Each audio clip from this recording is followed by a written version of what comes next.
Oi, meus amores, tudo bem com vocês?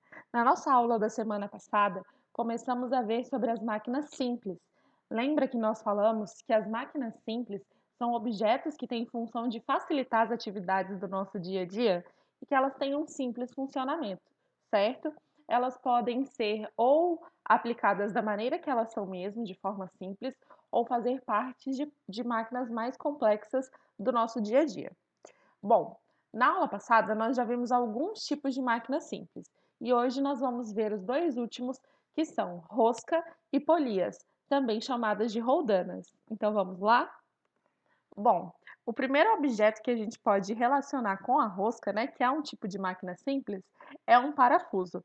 Olha bem aqui o formato desse parafuso. Nada mais é do que um plano inclinado que foi envolvido em um eixo. Lembra que a gente viu o plano inclinado, que é um tipo de máquina simples? Dei o exemplo até das rampas, né? As rampas são planos inclinados. Aqui no caso do parafuso, é como se a gente tivesse uma rampa ou um plano inclinado rodeando um eixo. Imagina um prego e depois imagine você pegando uma rampa e enrolando aí em volta desse prego. É exatamente o formato que nós temos de parafuso. E esse formato, então, vai ser chamado de rosca. Esse plano inclinado, que envolve esse eixo, ele possibilita que esse parafuso se mova quando a gente está aplicando essa força, podendo, por exemplo, penetrar numa maneira com certa facilidade. No caso do prego, lembra que eu acabei de dar o exemplo? A gente precisa aplicar bastante força, né? Geralmente a gente usa um martelo para conseguir colocar um prego num pedaço de madeira. Já no caso do parafuso, é só a gente rodar esse objeto, né? Movimentar esse objeto. E aí ele mesmo vai penetrando ali a madeira de forma muito mais fácil do que o prego. Por isso que é uma forma de facilitar aí no nosso dia a dia. Bom, mas para isso é necessário dar várias voltas no parafuso para que ele consiga passar totalmente pela superfície. Mas isso é algo bem comum nas máquinas simples. Lá no exemplo que eu dei na aula passada sobre o plano inclinado, lembra que eu falava que os planos inclinados, as rampas, né, com uma amplitude menor, uma inclinação menor, elas precisavam ser mais extensas, então a gente aumentava ali a distância. No caso da rosca aqui, do parafuso, a mesma coisa. A gente precisa dar algumas voltas, é como se a gente estivesse aumentando a distância para facilitar o nosso trabalho, né? Para multiplicar a nossa força. Então, ó, para a gente colocar um parafuso numa madeira, por exemplo, a gente vai aplicar a força para baixo, certo? Mas para isso a gente vai rodar esse parafuso e a força vai ser no sentido vertical, de cima para baixo. E o nosso último tipo de máquina simples são as polias, também chamadas de roldanas. Elas nada mais são do que uma roda que gira em torno de um eixo. Ó, uma roda girando em torno aqui de um eixo. Lembra de roda e eixo, que foi a nossa primeira máquina simples? Mas nesse caso, elas vão estar acionadas aqui por um fio, por uma corda ou uma correia. A função principal das polias, né, das roldanas, é de elevar objetos, mudando a direção da força aplicada. Ou então elas podem até multiplicar a força aplicada, mas aí a gente vai precisar usar polias em conjunto, né? Duas ou mais polias. Além disso, para que ela haja como essa multiplicadora de força, além delas estarem em duas ou mais, a gente vai precisar que uma dessas polias, pelo menos, né, uma seja móvel, ó, como é o caso dessa aqui. Aqui a gente tem uma polia fixa, como vocês podem ver, ela está presa aqui no teto, e aqui uma polia móvel, que nós dizemos que ela tem liberdade de movimento. Ela pode se movimentar. Essa aqui não. Agora pensa comigo no que isso pode ser usado no nosso dia a dia. Bom, quem já viu uma academia, né, que o pessoal pratica musculação, os aparelhos em geral têm aqui essas polias, né?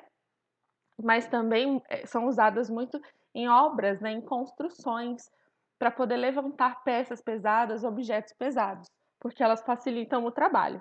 Então é muito aplicada na engenharia civil e nas construções, por exemplo. Ó, aqui eu coloquei uma polia simples, né, fixa, e desse lado aqui a gente tem uma polia fixa associada com uma polia móvel. A polia fixa, ela não age como multiplicador de força, ela apenas altera a direção, tá? ela altera o sentido do movimento. Então, se a gente precisar puxar um objeto muito pesado para cima, tiver que fazer esse movimento, por exemplo, de segurar ele com uma corda para puxar de baixo para cima, a gente exige um esforço muito grande do nosso corpo, certo? Não é uma posição muito cômoda. No entanto, se a gente associar uma polia, a gente vai puxar essa corda para baixo para que esse objeto levante, certo? Para que ele faça o movimento aqui de baixo para cima, né? Se a gente precisa levantar esse objeto, a gente vai puxar a corda para baixo, né? Alterando a direção que a gente está aplicando a força. Entenderam? Sem a polia, a gente teria que aplicar a força de baixo para cima para levantar o objeto. Com a polia aqui grudadinha no teto, a gente vai puxar de cima para baixo para levantar o objeto. Apenas mudou a direção. Só que isso facilita para a gente no sentido do movimento ser mais cômodo. É mais fácil a gente puxar algo de cima para baixo do que levantar algo de baixo para cima. Então, assim, elas já ajudam de alguma forma. No entanto, se a gente acrescentar aqui uma polia móvel, juntamente com essa polia fixa, a gente facilita ainda mais o trabalho, porque o peso vai diminuir, digamos assim. A nossa força, né, a força exigida para que a gente levante esse objeto vai ser menor ainda. Por quê? Aqui a gente tem, ó, a polia móvel solta, né? E aqui a gente tem uma corda presa ao teto. E aqui a gente tem a polia fixa também. Só que quando a gente puxa essa corda aqui para baixo, né, para tentar levantar esse peso, nós estamos dividindo o peso desse objeto com quem? Com o teto, certo? O peso dele está sendo dividido por 2. A gente só está fazendo a metade da força. A outra metade da força, quem está exercendo é o teto. Por isso que a gente tem aqui, ó, P dividido por 2, P sobre 2. O peso está sendo dividido por 2. Metade por nós e metade pelo teto, ok? E essa regra vai seguir de acordo com o número de polias móveis que nós tivermos. Então, aqui nesse caso, ó, na primeira imagem, o P aqui, né, o peso do objeto, não tem nenhuma polia móvel, apenas uma polia fixa. Então, nesse caso aqui, a gente não diminui o peso, não diminui a força, a gente apenas está alterando o sentido, ó. Ao invés de puxar de baixo para cima, vai puxar de cima para baixo. Aqui nós acrescentamos uma polia móvel. Então, nesse caso, nós vamos dividir o peso com o teto, ok? Então, ó, o P vai ser dividido por 2. Temos apenas uma polia móvel. Se a gente acrescentar outra polia móvel, nós vamos multiplicar novamente por 2. Então, ó, se a gente tinha 2 vezes 2, certo? Ó, vamos ter 4. Então, o peso aqui está sendo dividido por 4. Força igual a peso dividido por 4, ok? Então, se a gente acrescentar outra polia móvel, nós vamos multiplicar esse 4 que a gente já tinha por 2. Então, 8. Nesse caso, força vai ser igual a peso dividido por 8.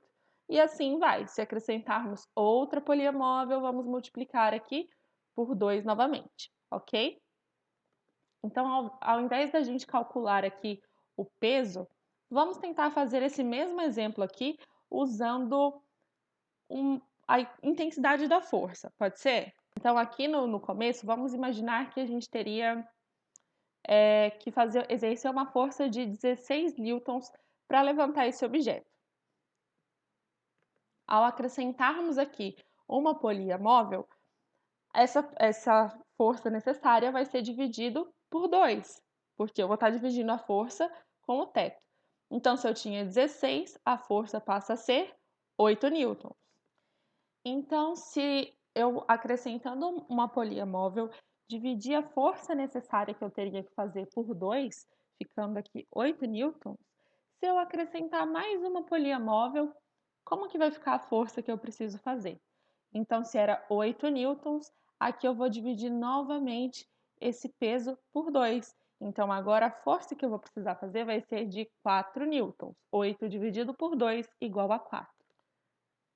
Então, para levantar determinado objeto, né, que eu estou aqui aplicando essa força, inicialmente era necessário que eu aplicasse uma força de 16 newtons, Então, eu acrescentei uma roldana fixa, ó, uma roldana móvel, diminuí esse peso aí, essa força que eu precisava fazer por 2, né? Metade da força quem está fazendo aqui é o teto.